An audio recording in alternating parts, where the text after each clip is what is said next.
Hello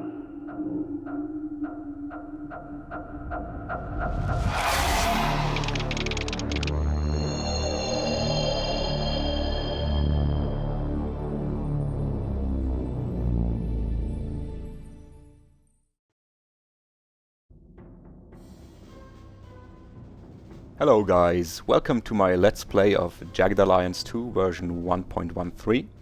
My name is Marcus, and this is my very first Let's Play, so please bear with me. I've tried getting all the technical difficulties out of the way beforehand, but you never know what might happen. I have to admit I'm a bit nervous doing this, but seeing that there are so many great Let's Plays out there, especially of Jagged Alliance 2, I have decided to start my very own.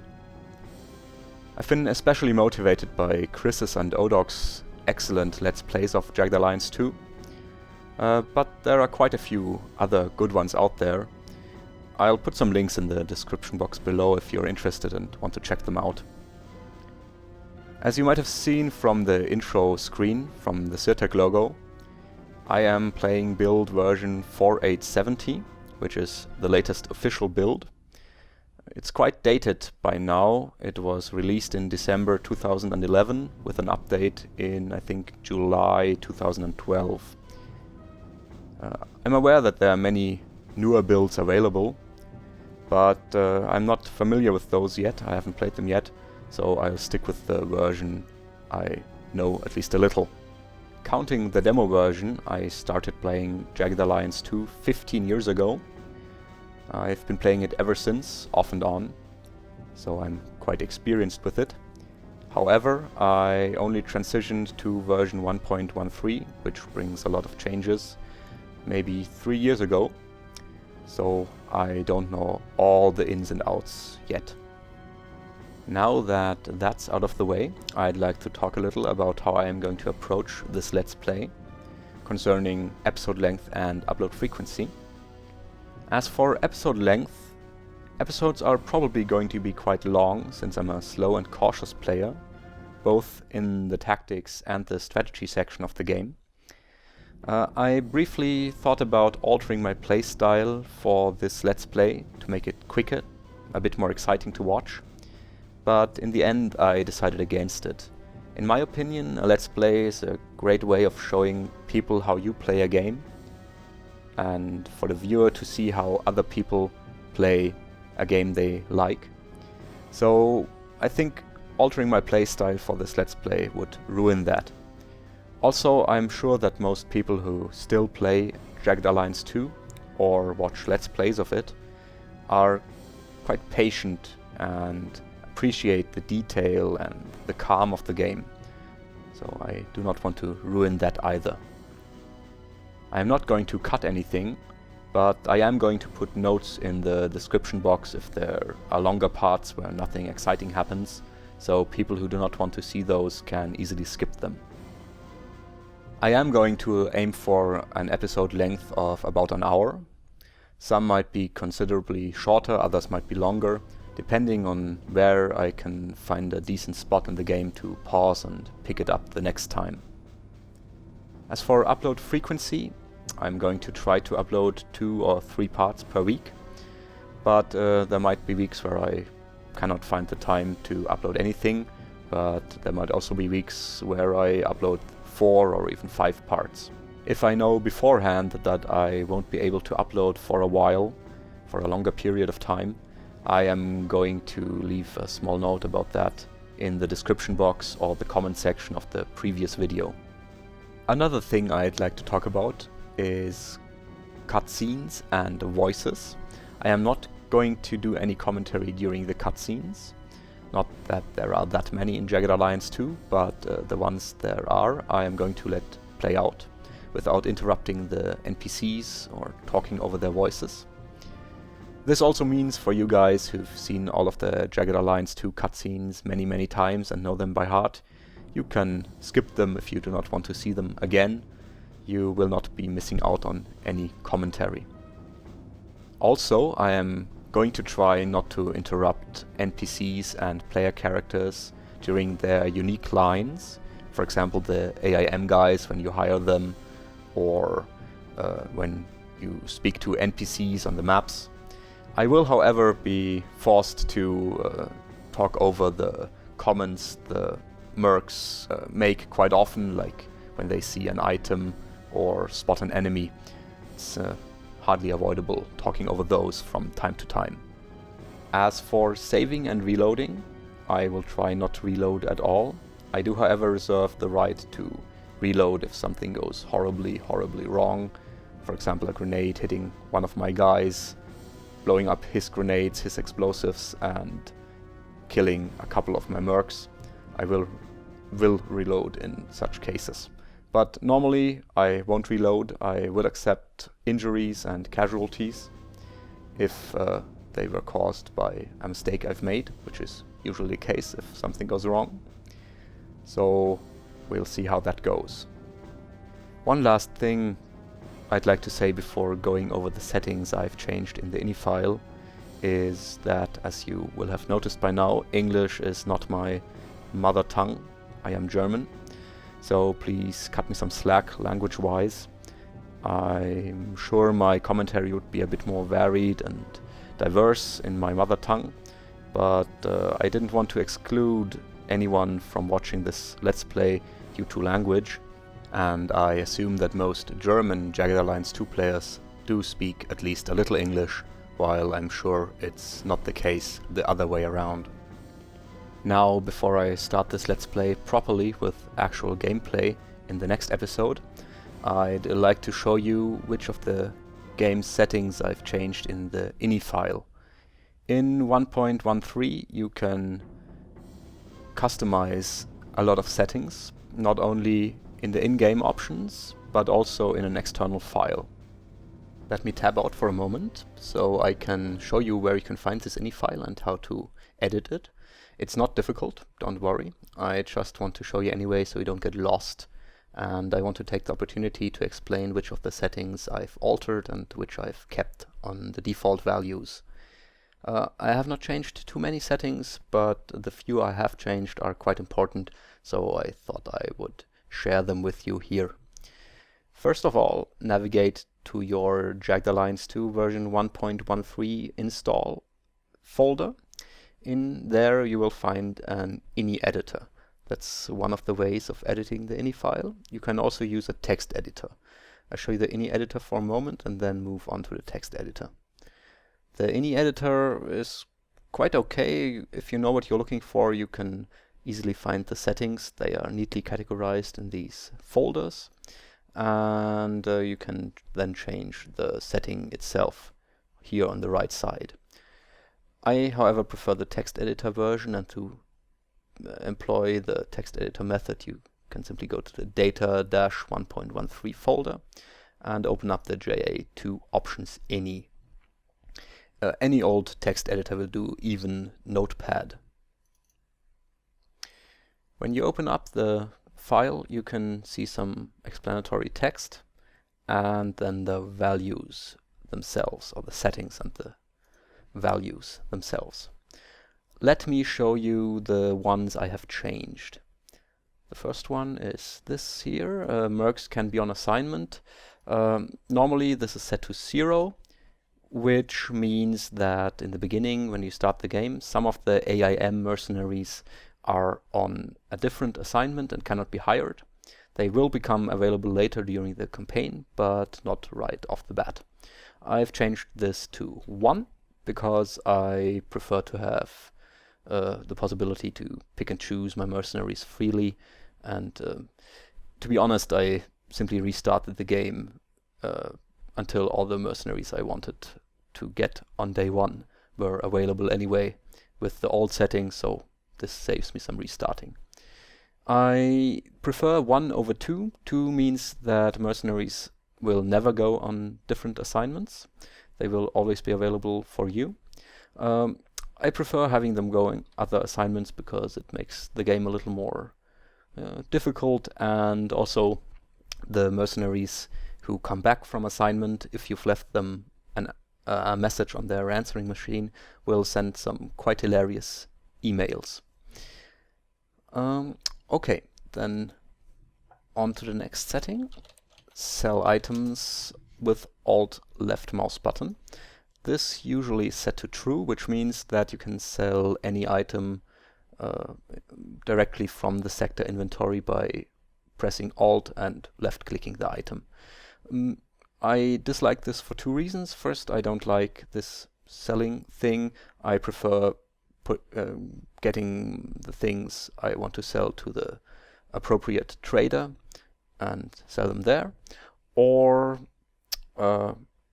yes, the other reason why I dislike it is because I sometimes in the past sold items accidentally. If you tab out of the game and back in, the game thinks, at least on my PC, that the Alt key is still pressed. So if you go to the sector inventory and try to pick something up with the left mouse button, the game thinks it's Alt left mouse button and sells it. So I set this to false, even though I've gotten so used to hitting Alt a couple of times after tabbing back into the game that this isn't much of an issue anymore. But yeah, I still prefer it on false. So if you ever have trouble with the Alt key seemingly being stuck, like your mercenaries walking backwards, or the L key loading the quick save instead of enabling you to look around, just hit the Alt key a couple of times and it will be fixed. But once is enough usually, but I prefer hitting it a couple of times just for good measure. Alright, the next setting I've changed is the ambush setting. Enable chance of enemy ambushes is usually set to true. This means that if you arrive at a sector that is occupied by enemies, they have a chance of ambushing you. This means instead of you starting at the border and being able to pick your starting locations for your mercenaries, you are just put into the center of the map and all the enemies around you. This can be quite deadly, especially if the enemies get the first turn. They don't always get the first turn, but they often do. And one grenade is enough to wipe out your whole squad because they're just clustered in the middle. And if there's 10 enemies shooting at them or throwing more grenades, that's the end of that. I don't like the amount of luck this brings into the game. Getting lucky not being ambushed, getting lucky getting the first turn, getting lucky not losing any guys on the ambushes. I don't like that very much. The only way of reliably avoiding ambushes is having a mercenary on your squad who has the minor trait Scouting. This eliminates the chance of an ambush altogether, but there are only 4 mercenaries in the game who have the Scouting trait. From AIM, that's Raven and Lynx, and there's a MERC guy, Cougar, who has it, and one of the rebels, Carlos, also has the Scouting trait. I dislike having to pick the same mercenaries over and over again just for this one trait, so I disable the chance of enemy ambushes altogether, because all it does for me is force me to have one of the 4 mentioned mercenaries with the Scouting trait on my squad, or have my alter ego pick Scouting as one of his skills. And I don't like that. Alright, then the next setting is increase aiming cost. If this is set to false, every aim click costs a flat 4 AP. If you set this to true, every aiming click after the first one will cost an additional AP. So the first click costs 4, as per usual. The second costs 5, the third costs 6, and then 7, 8, 9, etc. I like this because it balances the lighter weapons, the ones you don't need to spend so many aim clicks to reach maximum accuracy, with the more powerful weapons that take longer to aim perfectly. Also, this forces you to sometimes consider taking 2 shots that aren't sure things instead of 2 shots that are perfect 100% hits. So you'll have to consider more options if you use the settings set to true. And I think it balances pistols and machine pistols well with sniper rifles and assault rifles. Then the next setting I change is allow reinforcements. This I find to be very important. Normally allow reinforcements is set to true, which means that any force can call on reinforcements from adjacent sectors when they are being attacked or when they are attacking. So, for example, if you attack a town with your 6 guys and the sector which you are attacking contains 20 enemies, these 20 enemies can, if this is set to true, just call all the guys from the adjacent sectors to their help. And if it's a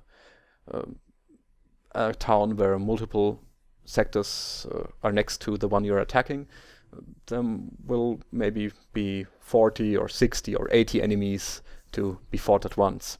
And I don't like that very much, because it's pretty much impossible in the beginning to fight large numbers like that. Also, it empties out the town more or less after the first square. The first square is one huge battle, and the other ones just retain their base strength of 10 or 12 guys, which is a breeze after this one big battle. I prefer to have multiple medium-sized battles instead of one big one and then one that's, or several that are just you versus a couple of enemies who don't stand a chance. And speaking of not standing a chance, I also dislike this feature for another reason. It makes the Queen's troops counterattacks pretty much pointless, because they'll just attack with their usually 20 or 25 guys, because they think they will only face 20 militia. But the militia can use this reinforcement feature too. They can simply call upon reinforcements from neighboring sectors.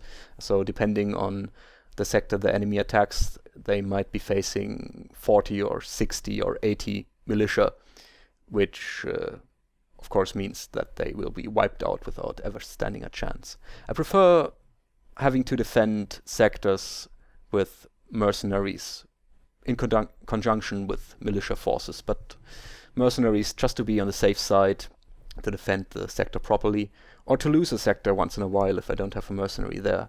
It's okay, I think, to get a minor setback and to have to take the sector again once more.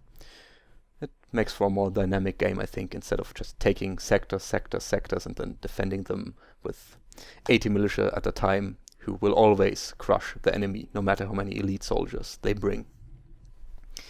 I've also deactivated the so-called Drassen counterattack. Oh, let's see, counter should be, yeah, here. The trigger massive enemy counterattack at Drassen. This is usually set to true by default, I think, in this version of the INI. This means once you've taken all sectors of Drassen, usually the first town you attack, a huge elite force of around 80 or 100 soldiers will attack you. You normally don't stand a chance in the beginning unless you abuse positioning, lock yourself in one small room without windows with all your guys and interrupt the enemies as they come through the only door, which I find a bit cheesy. Or with a lot of reloading, you might be able to take this with the right strategy and tactics. But I think it forces you to do some rather cheesy things, so I prefer to disable it. Also, I like going to Drassen as my first town, and if you have this set to true, you're pretty much forced to go to Drassen later on when you have more mercenaries and better equipment. I prefer going to Drassen first, out of habit, I guess, and because it makes most sense story-wise. The rebels you encounter early on require food and supplies, and they can only get them from Drassen, so if you get this quest and just let it live for a couple of months, it's a little weird that they survived that long without any help. There is no time limit on the quest. You could do it that way, but I think it makes most sense to go to Drassen first. And the last setting I change is min required skill to begin training. What this does is set the minimum you need in a skill to be able to ever train it up. If this is set to 0, every skill, even if it's at 0 at the beginning, can be trained up to the usual maximum. In the default ini, this is set to 0, so any skill can be trained. I prefer setting this to 1, which is also the behavior you see in Jagged Alliance 2 1.12, so the normal game, the original game without the 1.13 mod. This means that if a mercenary has a value of 0 in a skill, he will never be able to increase it. I like that because it diversifies the mercenaries a bit, because on some guys and gals you know that one of the skills will never be developed, or one or more skills in some cases. For example, Spider has mechanical and explosives 0 in the beginning, so you know, okay, she'll never get any points in that. And I find that to be okay, and I think it's it works out balancing wise, so I keep this on 1 instead of 0.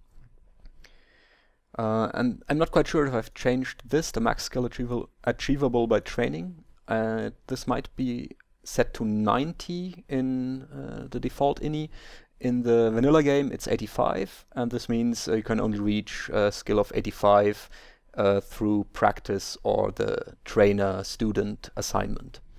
This does not affect other training methods, so if you have a marksmanship of 90 and shoot your gun at an enemy, it might well rise to 91, but this only affects the training as such.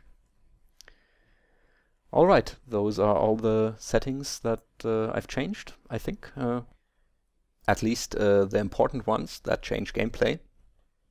I hope this wasn't too boring for you, and I hope to see you next time when I start the actual Let's Play and start playing the game. See you then, bye bye!